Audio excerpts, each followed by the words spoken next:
नमस्ते। शुरू करते हैं आज का सफ़र।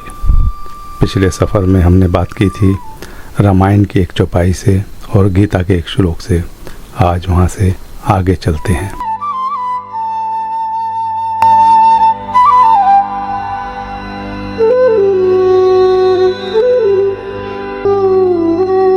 आज का एपिसोड शुरू करते हैं। अध्यात्म की बात है तो चलिए किसी मंदिर से चलकर बात करते हैं। मंदिर छोटा हो या बड़ा या महत्वपूर्ण नहीं है, महत्वपूर्ण यह है उस मंदिर में आस्था। मंदिर भव्य है या साधारण यह महत्वपूर्ण नहीं है, महत्वपूर्ण है उस मंदिर का इतिहास। चलते हैं एक साधारण से छोटे से बुद्ध धर्म के मंदिर।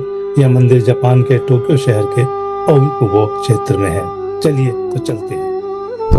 चलते हैं अब मंदिर की तरफ। तो आपको दिखाते हैं वो छोटा सा मंदिर जो यहाँ पे सुगिनामी एरिया के ओगिकुबो क्षेत्र में, ओगिकुबो एक यहाँ पे जगह है, वहाँ के पास ही एक छोटा सा मंदिर है जो बहुत पुराना है और छोटा सा साधारण सा बुद्ध का मंदिर है जहाँ पे बहुत सारे लोग आते हैं सवेरे और वो उसको मंदिर का दरवाज़ा बंद रहता है, उसको अपने आप खोलते हैं, उसमें पूजा करते हैं और उसके बाद वो वहाँ से चले जाते हैं। में लिखा हुआ है स्टोन वर्क फॉर बिलीफ।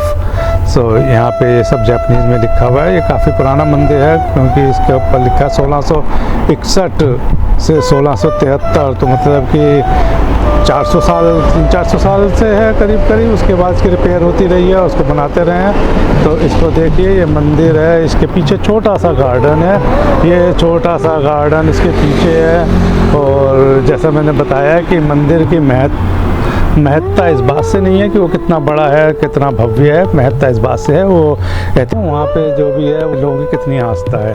तो चलिए इस मंदिर का थोड़ा दरवाज़ा खोल के दिखा देते हैं आपको। तो ये देखिए, ये मंदिर का दरवाज़ा खोला, ये मंदिर का दरवाज़ा मैंने खोल दिया।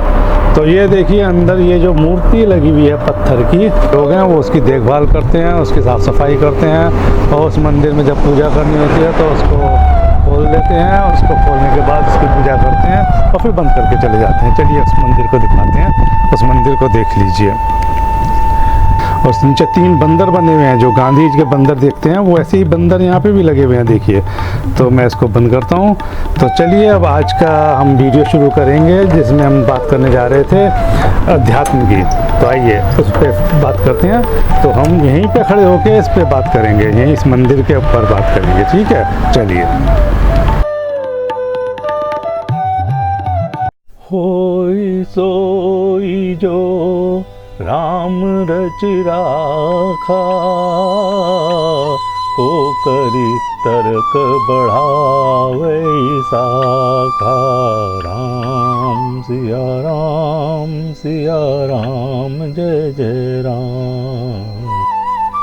कर्मण्यवाधिकारस्ते मा फलेषु कदाचन, मा कर्मफल हेतिर्भुर्मार्ते संगोत सुकर्मणि।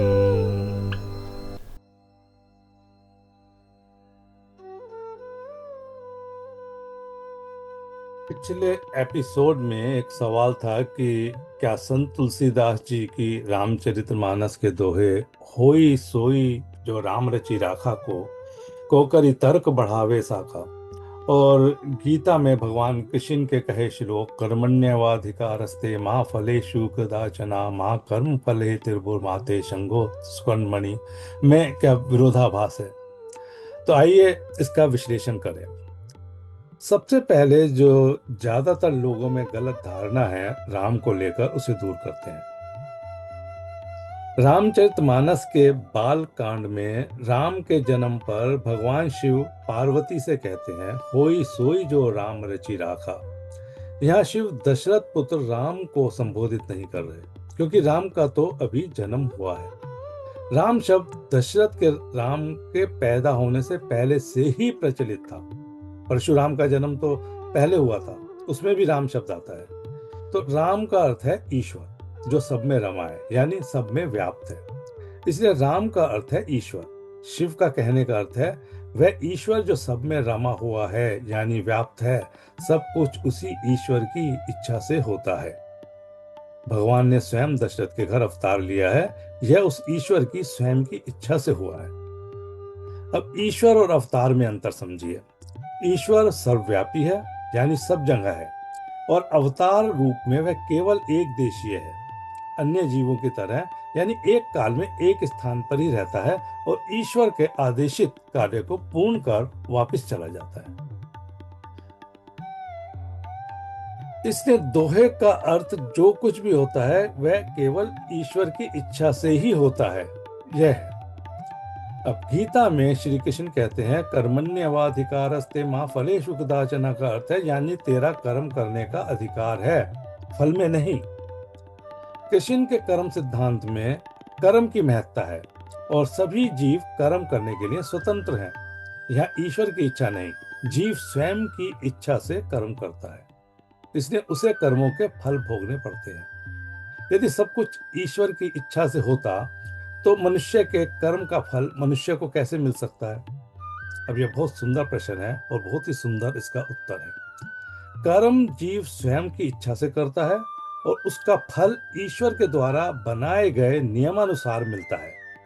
कर्म जो है बिना कारण के नहीं होता, उसके लिए संयोग होना अनिवार्य है। यह कर्म और क्रिया का संयोग ईश्वर करता है। कर्म ना हो तो क्रिया नहीं हो सकती, यानी किसी भी क्रिया के लिए कर्म का होना आवश्यक है। कर्म यानी द्रव्य यानी वस्तु जिस पर क्रिया होनी है। जब तक क्रिया ना हो वह केवल संज्ञा, केवल वस्तु मात्र है। क्रिया होते ही वह वस्तु कर्म हो जाती है।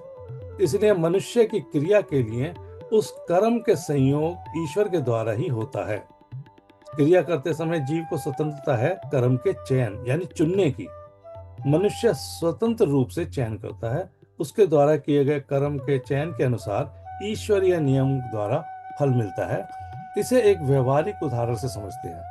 मनुष्य को भूख लगी है, उसकी खाने की इच्छा हुई है, यह तो ईश्वर नियमानुसार है। अब मनुष्य के सामने कई भोज्य पदार्थ हैं, जहरीला स्वादिष्ट भोजन है, बेस्वाद पौष्टिक भोजन है। इन दोनों में से एक का चयन करने की मनुष्य को स्वतंत्रता है। उसने यदि अपने मन की इच्छा से स्वादिष्ट भोजन चुन लिया तो उसका फल रोग या मृत्यु वह ईश्वर के नियम अनुसार ही होगी। यदि मनुष्य ने अपने विवेक से काम लिया और बेस्वाद पौष्टिक भोजन किया तो वह स्वस्थ लंबा जीवन भी जी सकता है। इस चयन की स्वतंत्रता है, लेकिन उसका फल ईश्वर के नियम अनुसार ही मिलेगा। इसलिए मनुष्य केवल कर्म कर सकता है का अर्थ है क्रिया करने के लिए कर्म का यानी वस्तु का चयन कर सकता है। दोनों वचन एक दूसरे के पूरक हैं। मनुष्य का कर्मों यानी द्रव्य से संयोग भी ईश्वर के द्वारा ही होता है। एक मनुष्य का जन्म अभावग्रस्त स्थान में होता है, दूसरे का स्रोतपूर्ण स्थान पर होता है। वह क्यों होता है? यह भी मनुष्य के पिछले कर्मों का फल है जो उसे ईश्वरीय न्याय से मिला है।